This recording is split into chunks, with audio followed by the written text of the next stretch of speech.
বিএনপির আওয়ামী লীগ বিষয়ক সম্পাদক যারা রয়েছেন তাদের মধ্যে অন্যতম রুমিন ফারহান আওয়ামী লীগের সুবিধাভোগী সারা দেশের এনসিপি নেতা কর্মীদের প্রতি বিএনপির যে বিমাতা সুলভ আচরণ সেটি আজকে একটি সিগন্যাল আপনারা পেয়ে গেলেন।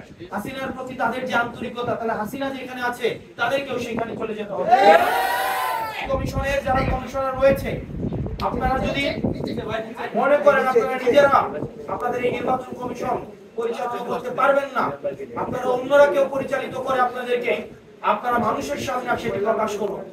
না হয় নিকট অতীতে আমরা নুরুল হুদা কমিশনকে আমরা দেখেছি, তার পরিণতি আমরা দেখেছি।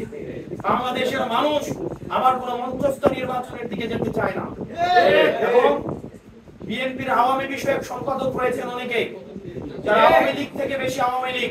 বিএনপির আওয়ামী লীগ বিষয়ক সম্পাদক যারা রয়েছেন তাদের মধ্যে অন্যতম রুমিন ফারহান আওয়ামী লীগের সুবিধাভোগী, আওয়ামী লীগের ফ্ল্যাট ভোগী, এবং যারা গুন্ডা দিয়ে নির্বাচন কমিশনকে ঠান্ডা করে দিতে চায়, যারা একটা প্রেসক্রিপটিভ ইলেকশনের দিকে আবার যেতে চায়। আমরা এই বিএনপির আওয়ামী বিষয়ক সম্পাদকদেরকে বলবো, আমরা আপনারা জনগণের পালসকে বুঝুন, 24 পরবর্তী জনগণের পালসকে বুঝুন, নতুবা আবার বাংলাদেশ সংকটের দিকে যাবে। এবং তাদের কারণে আমরা বিশ্বাস করতে চাই বিএনপি এখনো পর্যন্ত গুন্ডাতন্ত্র, তারা যেই বিএনপির এই ফজলু সাহেব ওনাকে এখনো পর্যন্ত আমরা সম্বোধন করছি, সম্মান দেখাচ্ছি, কিন্তু উনি যে ধরনের বক্তব্য দিচ্ছেন এবং রুমিন ফারহানা যে ধরনের বক্তব্য দিচ্ছেন, যে ধরনের কার্যক্রম পরিচালনা করছেন, আমরা ধরে নিচ্ছি, আমরা ধরে নিব এগুলো হচ্ছে বিএনপির হাই কমান্ডের ইনস্ট্রাকশন। এবং আজকে নির্বাচন কমিশনে যেই ঘটনাটি ঘটেছে সেই বিষয়ে বিএনপি কি অবস্থান নেয় সেটির প্রতি আমরা নজর রাখবো। পুলিশ ভাইরা যারা রয়েছেন, আমরা আপনাদের প্রতি আবেদন জানাবো, আপনারা দয়া করে ক্ষমতামুখী হওয়ার কোনো প্রয়োজন নাই। আপনারা দেখেছেন নির্বাচনের আগের রাতে যে ওসিরা, যে এসপিরা, যে পুলিশরা টাকা খেয়ে নির্বাচন করে দিয়েছে, আমিরামিন নির্বাচন করে দিয়েছে, তাদের আজকে পরিণতি কি হয়েছে। জনগণের পক্ষে থাকেন, জনগণ আপনাদেরকে বাঁচাবে, রাজনৈতিক দল আপনাদেরকে শেল্টার দিতে পারবে না। যদি জনগণ আপনাদের পাশে থাকে তাহলে এই গুন্ডার রাজনীতি বাংলাদেশে আর কোনো স্থাপিত হবে না। RICL TMX, যুগের পর যুগ স্থাপনা থাকে মজবুত।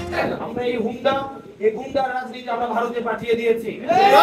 এই রুমিন ফারহানারা যদি সেটি আবার বাংলাদেশে রিহেবিলিটেট করতে চায়, তাহলে হাসিনার প্রতি তাদের যে আন্তরিকতা, তাহলে হাসিনা যেখানে আছে তাদেরকেও সেখানে চলে যেতে হবে।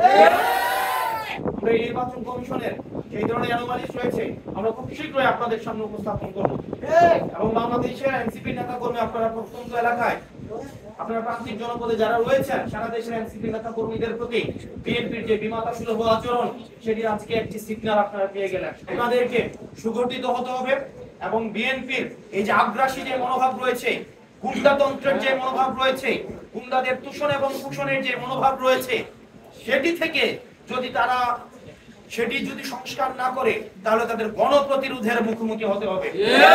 আমরা আনুষ্ঠানিকভাবে নির্বাচন কমিশনে আমরা অভিযোগ দিয়ে যাব এবং আমরা পর্যবেক্ষণ করব নির্বাচন কমিশন এই বিষয়ে কি যথাযথ ব্যবস্থা নেয়।